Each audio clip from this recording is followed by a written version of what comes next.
you for joining me back on my channel this week. I'm so happy to find you here. And thank you so much for so much feedback on the topic last week of Tim and Alyssa. That was the couple that broke up, and Tim took an ad on a Jumbotron. I believe it was in Canal Park in Akron, Ohio, and it was very negative, kind of a breakup with her. I'm glad to see that you all share my perspective on that, but also two questions kept coming up um, in the media that I received from you, and that is one, what would be your advice for Tim, and what would be your advice for Alyssa? So yeah, no, I don't give advice for couples like that. That's not my lane. I try and really stay in my lane, but behavior and workplace behavior, behavior modification, interorganizational structure stuff, that is mine. So I believe I did say in the video that I believe Tim needs some help. And that's true, because anyone who would take such extreme measures to break up with someone, yeah, there's something within that needs to be addressed.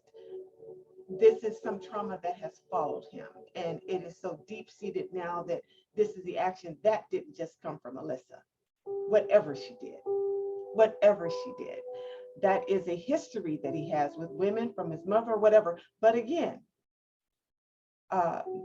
my perspective is that he needs some help to fix that, and we can all be fixed. We're all imperfect. We can all be fixed.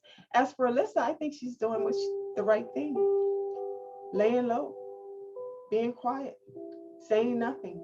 It's all unfolding from his actions back unto him. This is why I entitled it Boomerang. It comes back to you. So if you want things to come back to you, set out the kind things to do and let the kindness return. An apple tree produces apples. An avocado tree produces avocado. So what you want, you put that out into the universe. Yes, yes. So watch your behavior. Let's us watch our behavior, and that's actually a good segue into today's topic. Today's topic is the Jeopardy that's going on at the Jeopardy game show, right? Mike Richards, the executive producer, I'm sure you follow the news, or at least who hasn't heard as to what's going on there. And his, past basically catching up to him. So Mike Richards, for any viewer that doesn't know, he's been an executive producer at Jeopardy and Wheel of Fortune since 1984. So he's not new to his job. He's not untrained at his job. As a matter of fact, he's good enough at his job to have other executive producer jobs in line with that at the same time. He was EP, executive producer EP for Price is Right, Let's Make a Deal, and I believe some of Jimmy Kimmel's show. So an EP is the top dog of that show. And you are the one, if anyone, who should be able to example out leadership. Again, I believe leadership should house and express the values of the organization, the character of the organization, the virtue of the organization, the promise of the organization, and the treatment of the organization. That's what leadership is, conduct. So after all these years, if his past is catching up to him, he's had all these years to change it. Just like Tim in my last week's talk. This wasn't overnight. This is a result of many talks, many issues, and in this case, many lawsuits, and you still haven't changed. Who is to touch the self-made God? Because when you're the EP, you're at the peak of the organization, just like that mountain behind me, at the peak of it. So when there's a problem, it comes to you to address. But when you are that problem, okay, The boards of directors, they had a role to play by not letting you stay there so long as to cause so much harm. Jeopardy is the elite game show of all shows. And now look at it. It's in jeopardy of its own. Okay? By its own leadership. And all of the employees are screaming no. Just last week, he had Mike Richards. He had 3 jobs: executive producer of Wheel of Fortune, executive producer of Jeopardy, and now the new host. This is all greed. This is all greed. I've been watching Jeopardy all my life. My grandfather, I think my grandfather used to watch it, my dad, it was always on, and we would challenge each other on the questions. It's a family show. And to think a person at the helm of the organization is mistreating the employees. Treatment. You meant to treat that person that way, that thing that way, that plant that way, that animal that way. You meant to treatment. Tim, to Alyssa, you meant to buy that jumbo board. You went through all of that to buy that board. Mike Richards. And now it's catching up to you. And just, I believe the other day, maybe 2 days ago, James Hauser, I can never say that name. James Hauser is the 3rd most winning game show contestant ever. I believe ever. With a 32-week winning streak on Jeopardy. Well, he chimed in. And actually, I'm going to link his Twitter post to this video because it was written very well. I think I have it here. Let me read it to you. But anyway, James chimed in. Yeah, I do have it here. Yay. So James Hauser. Some judge Mike Richards solely on his podcast comments and formed a negative opinion. But I judge him by the way he treated people backstage at Jeopardy, and I formed a much stronger negative opinion. This is a person that saw some stuff.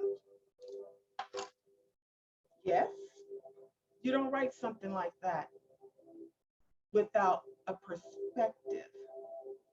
He is saying, I saw how he treated other people. Treatment, arrogance, egoism, a godlike complex. This is the same energy of a persona who ghosts people. I can make you vanish. The same energy of a person of self-superiority. You have become outside of yourself. So go fix you, please. Now, James Hauser did make another tweet, which I think went too far. He posted something like, ding dong, the witch is dead. This is taking it too far. Your first tweet was well enough. Don't jump into it no more. We get you and we support you. Leave it alone. Let the chips fall where they may. We are not trying to punish anyone. I'm hoping we all rise above. I want to. I hope we all rise above, stronger, bigger, better together. But this didn't come overnight. And I know from my field, typically there has been a lawsuit to address it. He was also accused of either some inappropriate remarks or some type of harassment to a model on The Price of Right. He was the executive producer on The Price of Right. So what do? You get rid of her and you keep him. This is the typical response of these big companies. We let go of the cargo of you, but we keep him. He's cost you a lawsuit. several times, more than once. Now there's a blemish on Jeopardy, which was the golden rod, the golden standard of the game shows. Now look at it. So know when to change yourself.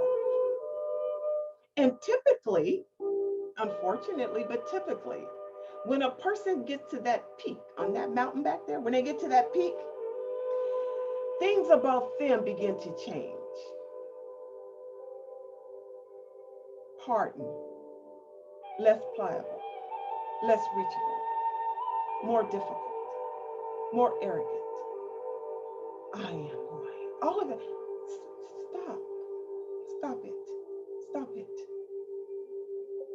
Somehow or another, there seems to be this thought, and I think maybe this is probably where it's my own challenge in this. There seems to be this thought that kindness is weakness, that meekness is soft. No. This is why I say I've sat across from more executives than I care to share. Because I know that now I have to deal with ego. I'm no longer really even talking to the man. Have to stroke the ego? Have to get through to you? How can I get through to you? And that's what's the difficult part. Because they hear you and they understand and they're experts at it because that's how they got to the peak of the summit. And then they go back and do what they want to do. Please, I'm talking to heads of companies. Change that and your organization will reach its own peak. Trust me. Trust me. Try it and see. I know what I'm talking about. This is why when someone does something so negative, I don't like it. I don't like the act. But I can forgive it because I see the trauma. And I just shake my head and say how sorry that person must be in that kind of pain. And most people, no, he needs to get it. No.